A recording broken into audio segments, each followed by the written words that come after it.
Hello, I am Dulari Parmar and today I am presenting my thesis for my Masters in Urban Design. This thesis is titled as Polarization. What is polarization? By definition, it means division into two sharply contrasting groups. But before going into further details, I would like to place a context under which this thesis topic evolved. So, being born and brought up in Navi Mumbai, I was surrounded by these dualities that the city offers, in which one can observe a stark contrast between how the city treats its people. There's a constant gap that seems to widen between the rich and the poor in the city. And this curiosity has led me to an understanding of this ever increasing polarization. So, very often, polarization has been discussed in politics, anthropology, economy, and social sciences. Saskia Sassen and David Harvey have been one of the few urbanists who have discussed polarization in the context of cities. In her book Globalization and Its Discontents, Sassen shares that process of globalization in the last decades have been associated with multiplying inequality and polarization accompanied with intensified spatial segregation in the city. This inequality is intensified by peculiar urban practices. So, the post World War cities were associated with dirt and squalor, which gave birth to new concept of city creation, like garden city, suburban city, satellite city. In the early 1950s, the number of satellite cities spurred across South Asian and East Asian countries. During the same time, the inception of first ever Indian satellite city was under planning for the city of Mumbai in India.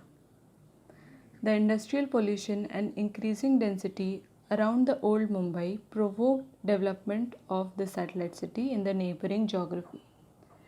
Navi Mumbai, which was born in 1970s under the planning authority called CIDCO, City Industrial Development Corporation, which is a parastatal agency.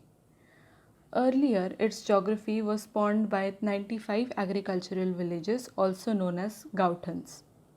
For this thesis, the North Navi Mumbai and its 23 Gauthans have been studied. So, the land acquisition process for Navi Mumbai was carried out for 2 decades, and this was an inception of the conflict between the authorities and the villagers. Recorded history shows that there were large scale opposition to this land acquisition process, which involved bloodshed and protests. Today, 50 years later, the division between the authorities and the Gaukharis has intensified due to inhabitable conditions that evolved in Gauthans over time. So, at this point, I would like to introduce the first research question out of the three upon which this research and thesis is structured. How do complex social dynamics with ambiguous developmental fronts negotiate and come in term with modern ideals of urban planning and the social use of space? And the intent of part 1 is to understand spontaneous spatial transformations in Gauthans that are disconnected from the authoritative methods of planning. So, in short, part 1 starts with understanding polarization in the context of Navi Mumbai, but also how it leads to conflicts between two extreme groups within the city. And in order to understand all 23 Gauthans in the north zone of Navi Mumbai, it is necessary to draw out similarities and further categorize them into typologies in order to understand the conflicts that goes between them and the authorities. This typological categorization of Gauthans will ease the process of understanding conflicts, and it will further provide conflict resolution policies. For this, the urban edge conditions were mapped for each Gauthan under the categories of natural edge, that is wetlands, mangroves, Gauthan expansion, that is the Gauthans that have expanded beyond their original boundaries from 1970s to 2020.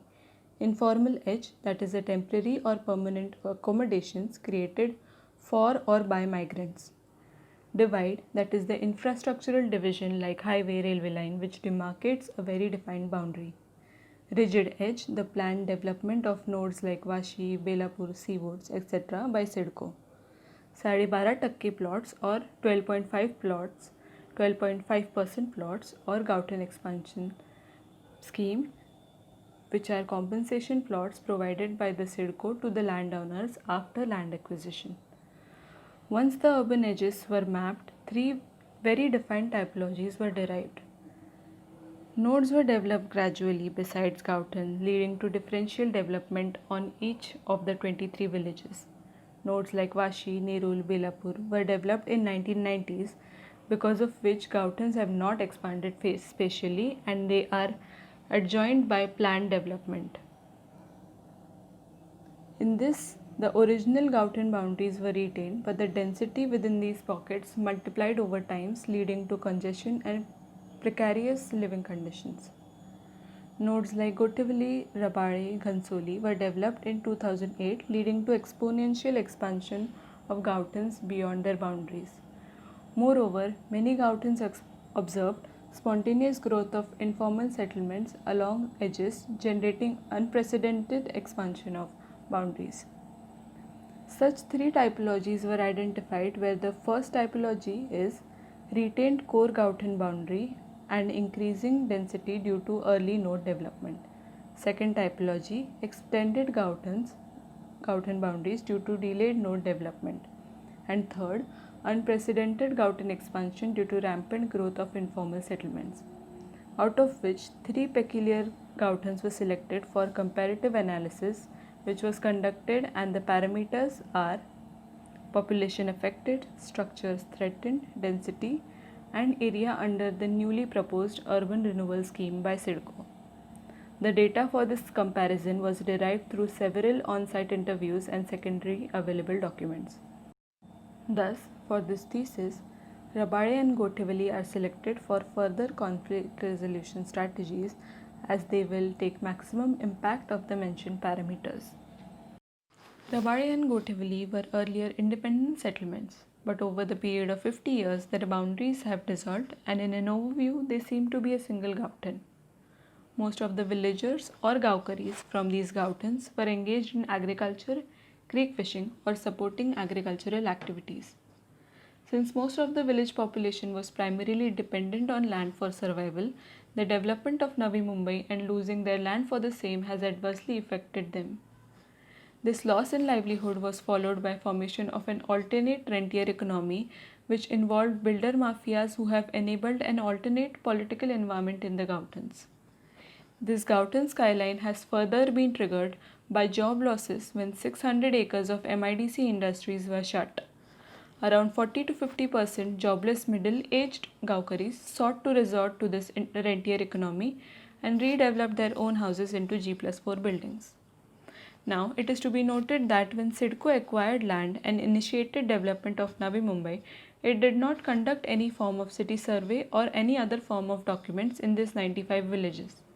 Thus, the Gaukaris do not have a formal ownership right over their properties.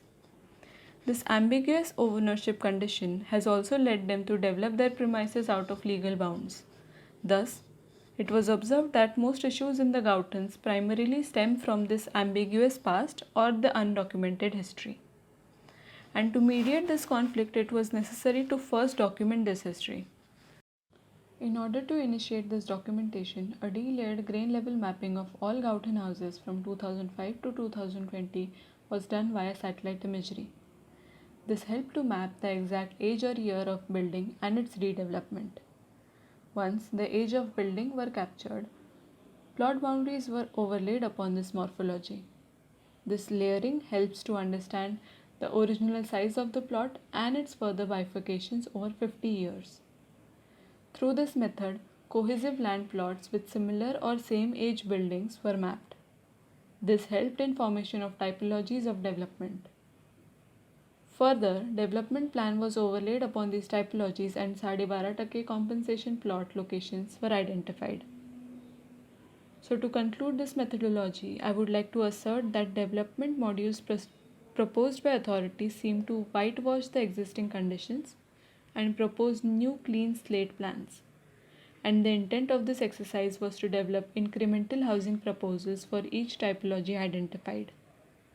These typologies are old structures which need to be redeveloped at the latest, G+4 up to 2012, which could be redeveloped in next 20 years, G+4 after 2012, which would be redeveloped after 40 years from now, This incremental type of development allows financial flexibility to Gaukaris and also helps resolve conflict as the typologies are developed through an ownership plan.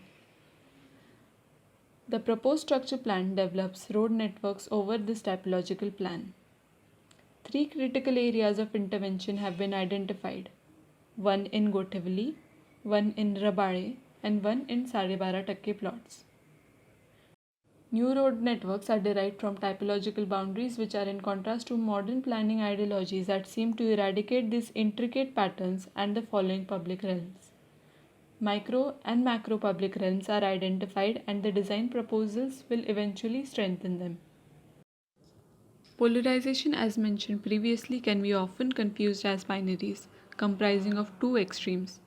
But through this thesis, it is relatively established that polarization develops through complex urban mechanisms. This section will attempt to answer the following. What kind of urban dynamics enable groups to emerge and remake their urban environments? And this section's intent is to investigate methods and causes for local placemaking by various urban actors in Gauthan. This complexity of stakeholders is translated into diversity of groups and their spatial capacities. Particularly in the case of Gautans, multiple urban actors have performed placemaking in peculiar urban conditions. Each actor contributes in this process distinctively, and thus it is critical to classify them and their manifestation in order to explore possibilities. In the urban renewal scheme proposed by SIDCO in 2014, Gaukaris are narrowly considered as final beneficiaries, abandoning multiple actions or the capacities of their stakeholders. It also neglects their ambitions. Thus, in order to attempt an urban design intervention, the basis of an alternate design should emerge through an understanding of stakeholder roles, their manifestations, and further reimagining individual and collective capacities. And in order to achieve this, the spatial contributions are mapped along with a comprehensive classification of typologies developed by each stakeholder. Lastly, a reimagined diagrams displays new interconnections which is established to generate negotiation, discussion, clarification, etc., which will help to mediate conflict. After identifying the stakeholders and their urban placemaking, we are brought to our final research question. By mapping complex land and social transformations in Gautans, how can spatial contestation be mediated? The intent is to generate design tools that mediate polarization by complying to social complexities of Gautans.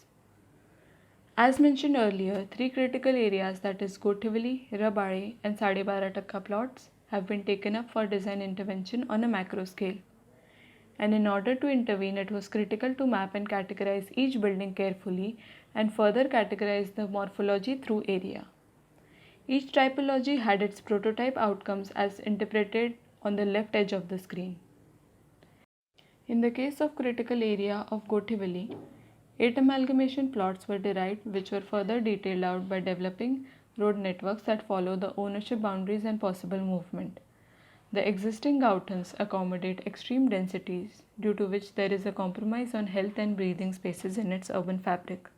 Thus, on a macro level, if a parcel of amalgamation is to be developed, the movement network was the first step to devise its form. Next, probable open spaces on a third dimension were identified, and thus the form was devised by creating a hierarchy of open spaces on multiple levels.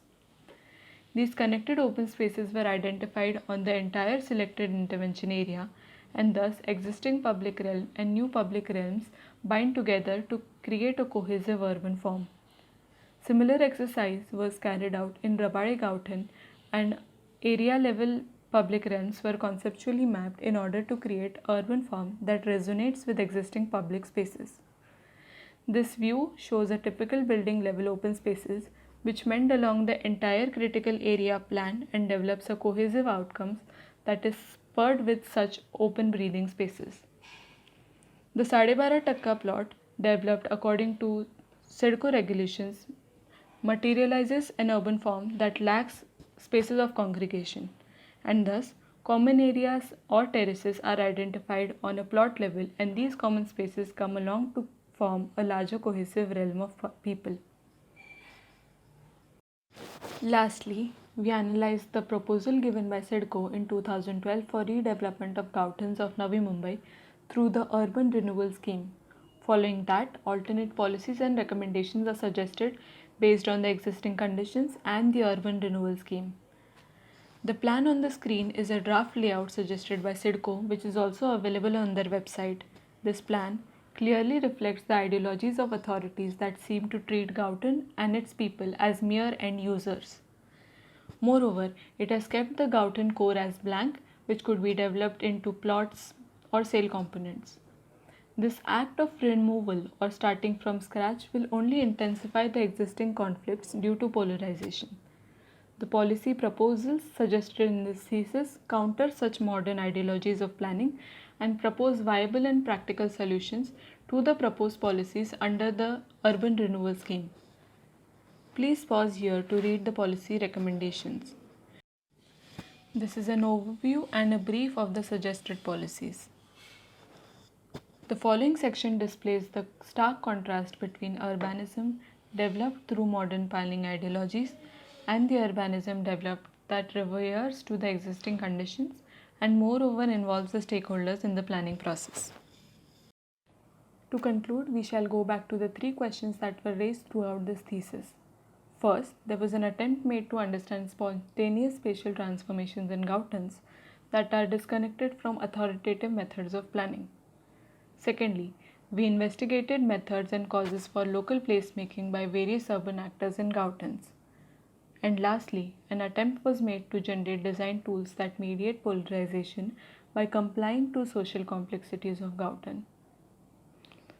As an ending statement, I would like to express that polarization can be mediated only when we acknowledge that this division exists between human beings. If this important aspect is not identified and not worked upon rigorously, this capitalist system would only work towards its intensification. So, as urban designers and planners, it seems to be a primary subject that needs to be encountered at every planning or decision making stage. So, if this moral responsibility is taken ahead, this world would be a better place for everyone to live in. Thank you very much.